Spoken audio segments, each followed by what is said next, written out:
We are here at St. Albans in the old area, and I wanted to show you guys this. This is the only spot in the place that has the original wallpaper. So I'm going to shine the light here on it. This is the original wallpaper from the place. And you'll see up here, we noticed on all of these buildings, this building, so it's every time this building appears, it says R. Williams and Sons, established 1799. So All it says is Prince William's Realty. Trey is looking it up now. What does it say? That's all.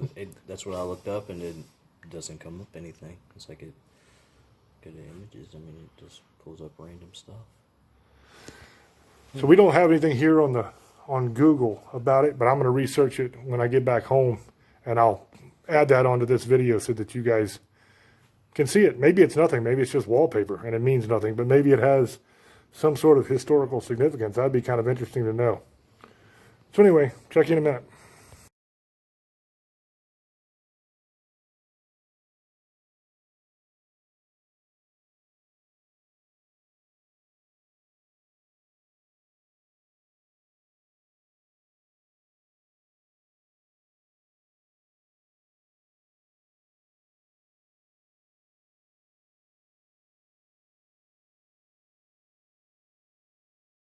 We're here at St. Albans. This is the little schoolhouse area.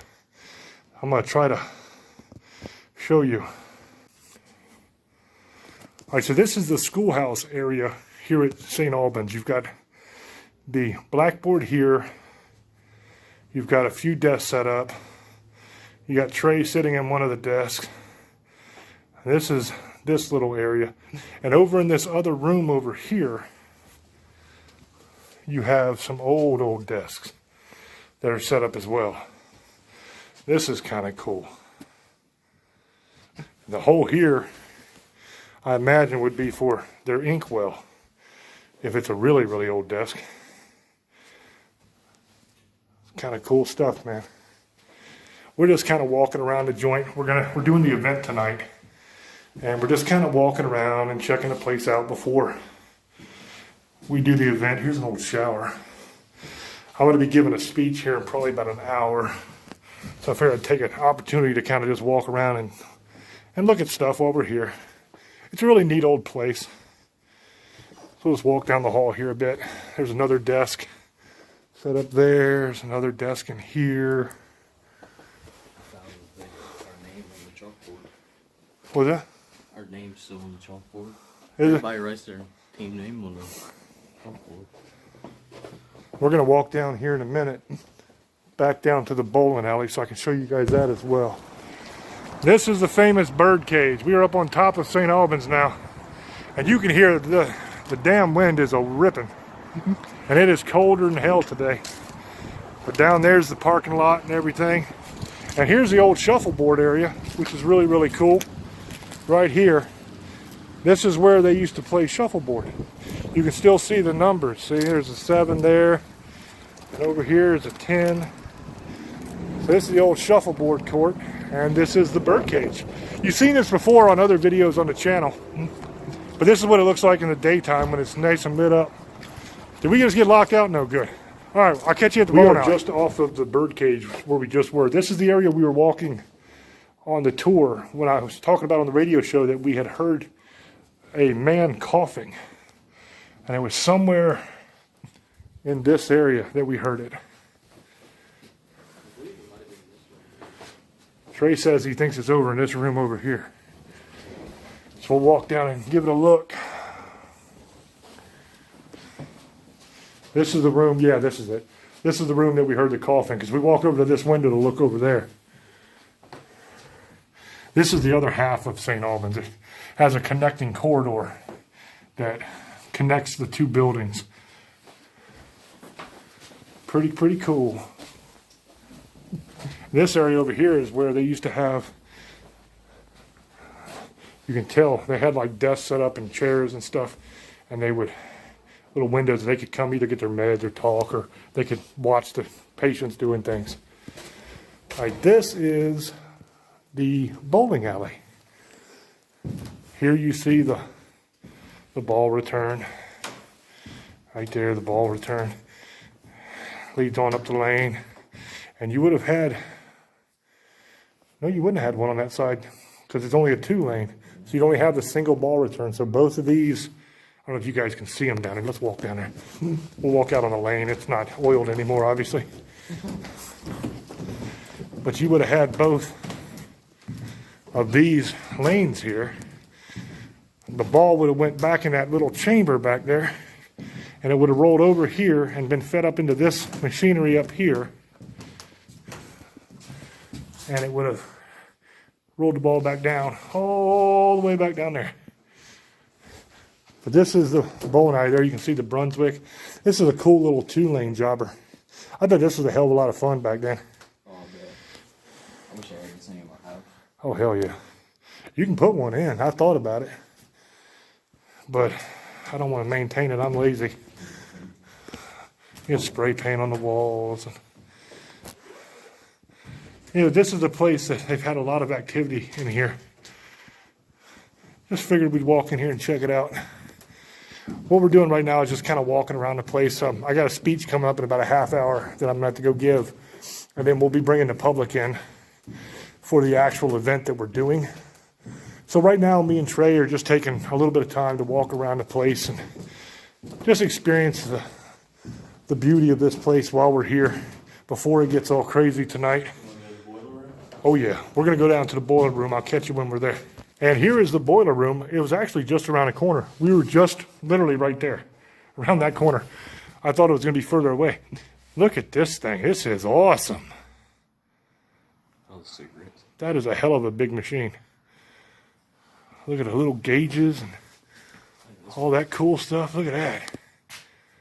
Isn't that neat?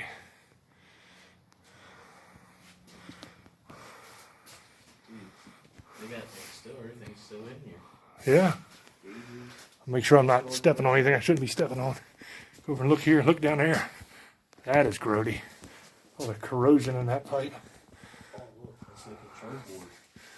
That is, look at that big old tank. That is so cool, man. Oh, I'm coming over there. We're going to go over here and look at that thing. Look at the control board. Here's a bunch of look at that. All the different pump controls.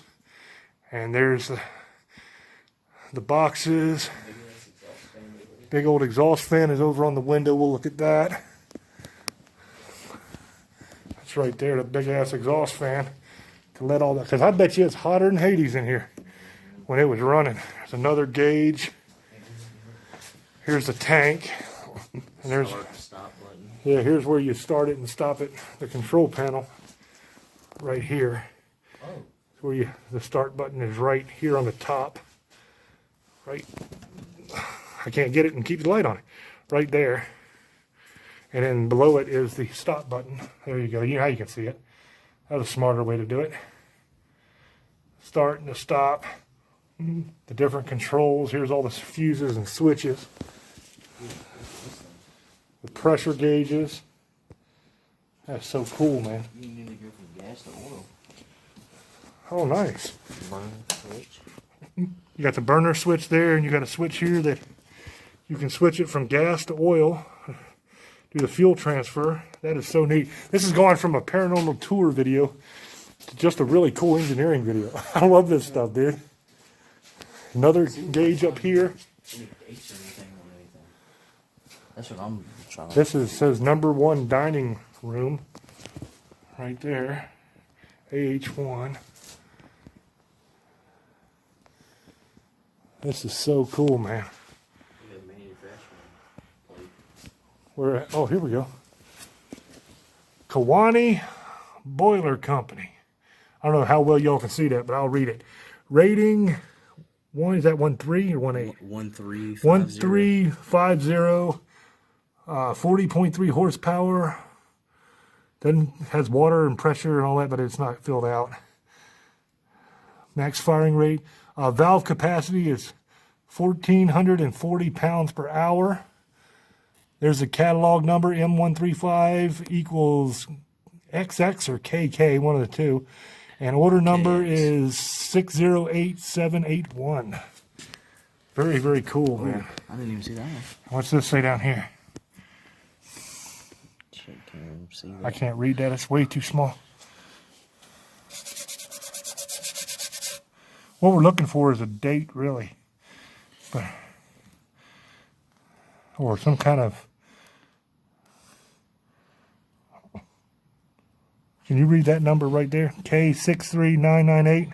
K53998. Yeah, I think that might be the serial number of it. Yeah. That's very cool, man. That's crazy. That's very cool. Let me get the hell out of that thing before I hit my head. Whew. Oh, you hear that? Oh, that's out there. That's outside. Okay, so that's just wind. This is the boiler room, ladies and gentlemen. I hadn't been here before on my last. Look, you got a big tank up there on the top, too. I imagine it's probably separate tanks for separate areas of this place. Different part of the building, yeah. Yeah, different sections. Because it's a big-ass building. It's like basically a big U shape, the building is. It's like a horseshoe. A horseshoe-looking thing. So, I imagine you had different tanks going to different areas. Big, heavy-duty piping. So awesome. All right, y'all. So this is the boiler room. We're going to probably head out because it is... What time is it, Trey? It is 3:41. Yeah, shit. I got to give my speech in like 20 minutes. So I'm going to get back over there so I can catch my breath and get myself together. And I will catch you guys on the next one. I'll edit all this footage together. And this will just be like a little tour of the place. Checking out some of the stuff when we don't actually have anybody with us. Check this out. Did you see this? What's that? All the power boxes for like elevator. Oh yeah, here's all the power boxes for the elevator and the switches to turn everything on and off. Snow melting. Snow melting? Yeah. That's cool. Something in the kitchen over there. Cuts off PC panel in the kitchen. Ford chiller. So this is like a master control area where it turns everything off. All the different other boxes that we've seen throughout the place. Tower, fan number 2, pump number 4. Yeah, we got heat for the dining room. We got pump number 1, pump 3, AH3, AH2, fan number 2, cooling tower, pump number 4, AH1, pump number 2. Ice cream freezer, that's what I'm talking about right there. Oh yeah, that's where I want to go. Ice cream freezer. Let's find that. All right, I'm heading out to go give my speech, y'all. I love you, and I will see you later.